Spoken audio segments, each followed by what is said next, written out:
katamisan man o sorbetes, ang panlasang ube makapuno ang laging nangunguna. Maging sa paggawa ng tinapay o pudding, ang malakremang lasa ng nag-aagaw tamis ng makapuno at linamnang ng ube ang ating laging binabalikan. Ngayon naman, gagawa tayo ng pie at ang ating ipapalaman ay ang ube makapuno, giniling na ube at diboting kinayod na makapuno na ating lulutuin kasama ang binating itlog at gatas. Isang masarap na merienda at magandang pasalubong. Ang mga sangkap natin gagamitin sa pagluluto, mga sangkap para sa pie crust, harina, mantika, sukal, malamig na tubig, at asin.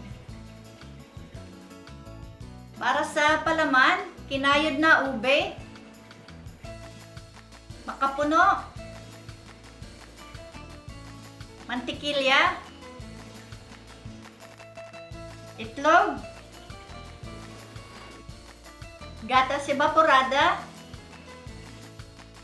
vanilla, at asukal.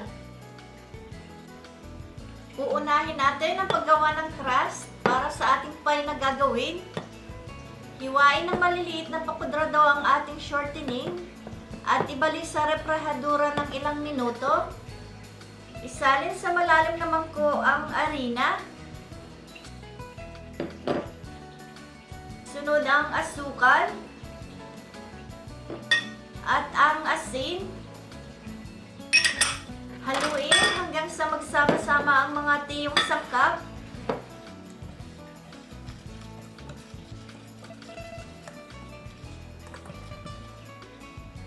Ilagay na natin ngayon ang shortening na ginayat ng maliliit.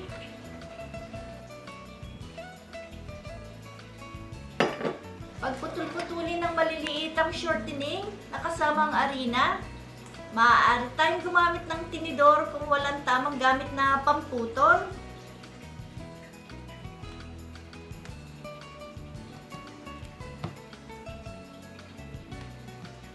Tuloy-tuloy ang gawing paghalo at pagputol hanggang sa makabuo ng maliliit na butil na kasinlaki ng mais.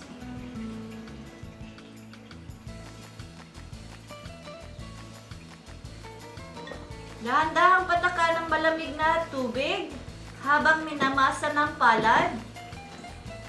Kinakailangan mabasa ang lahat ng sinangkapang harina. Kung inaakalang sapat na ang pagkakabasa, kumuha ng maliliit na bahagi, bilugin o purutin ito. At kung hindi na buhaghag o nagkakahiwalay, maaari sapat na ang pagkakatubig na to. Hubugin pabilog ang masa, hayaan sa mangkok, ilalagay natin sa ibaba ng refrigerator ng 30 minuto. Pulbusan ng harina ang mesang gagamitin. Ilagay ang masa sa pinulbusang mesa at hatiin sa dalawang bahagi. May kalakihan ng gawing putol ng isang piraso. Bilugin palapad ng palad ang malaking piraso ng masa. Paraanan ng rolling pin hanggang sa lumapad.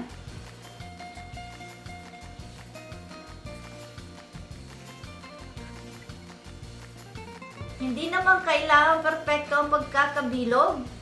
Kailangan sasapat lamang sa laki ng ating paglulutuan.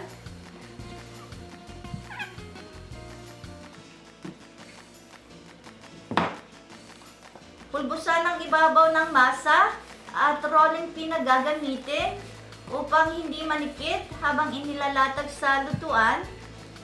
Ibilot ang masa sa rolling pin upang madali itong mailatag sa paghuhurnuhan.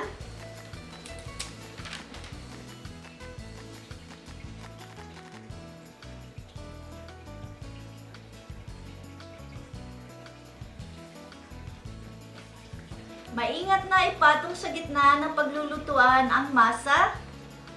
Pagulungin pabalik upang maalis sa rolling pin.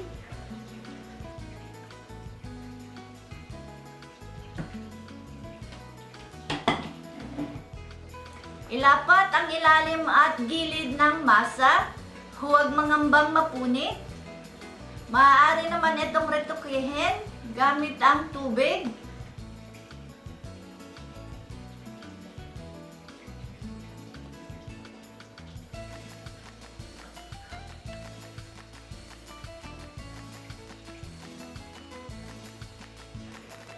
Matapos mailatag, ilagay muna sa isang tabi. Lagyan ng mantikilya ang isa pang mangkok. Ang asukal na puti.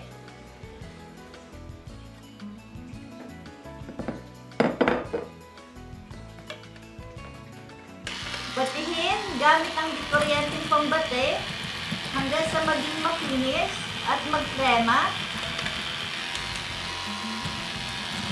Pagsimula sa mahinang bilis upang huwag magkilamsigan.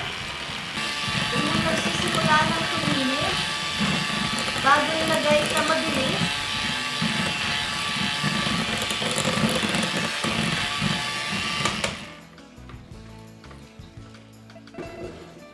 lagyan ng pula ng itlog ang isa pang mangkok.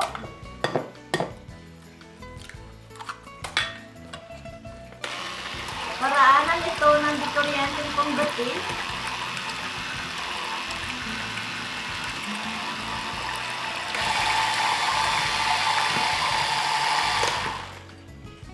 Ilagay sa isang tabi.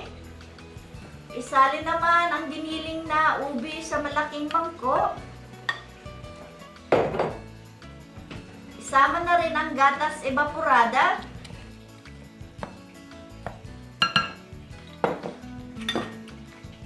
Batihin natin maigi hanggang sa magsama ang sangkap at tuminis ang ubi. Ilagay ang vanilla at patuloy na pagbati ang gawin.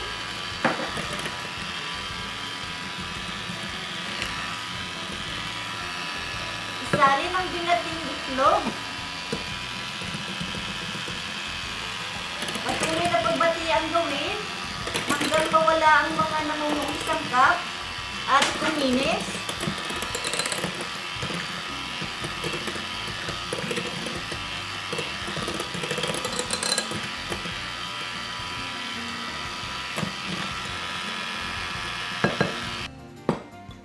Isalin ito sa tinimplahang mantikilya.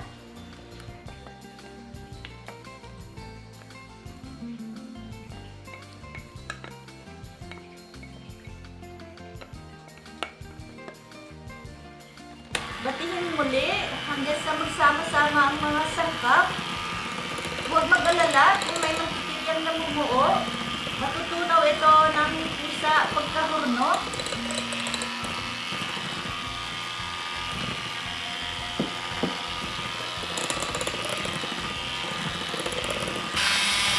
Lagyan ng dahan-dahan ang mga puno habang patuloy itong binabati.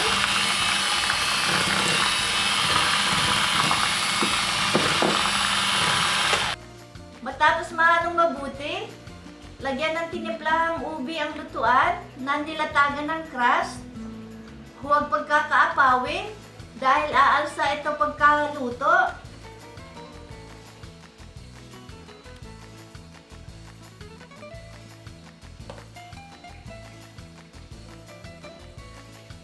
Pantayin ang ibabaw bago ilatag ang pang-ibabaw na crust.